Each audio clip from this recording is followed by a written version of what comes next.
За Митровденска задушница, традицијата се прилагоди на мерките. Вообичаената гужва на гробиштата ја немаше, а оние кои го испочитуваа поменот на мртвите со доследно почитување на мерките. Доаѓаме, одеме, доаѓаме, почуваме ги вие празници.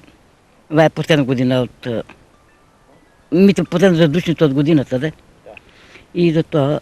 И согласно на протоколите, не? Да, автоматски со се тие работи, да. Иако така нареченото раздавање е составен дел од православната традиција, годинава верниците се воздржаа од овој чин, а со себе го понесоа само неопходното. Пченица, ако има поп да ја опее, добро, ако не мора да ја опее. Мислам, ако има да опее. Во време сега не раздаваме, ајде сами раздадеа колешка.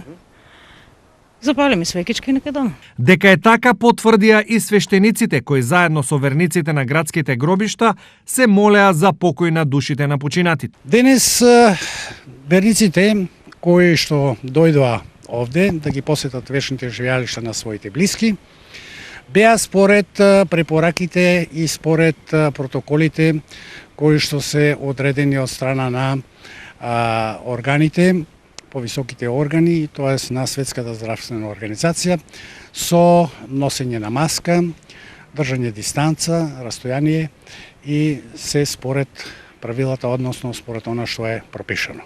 Митровденска задушница е една од трите големи задушници кои се назначени за помен на починатите.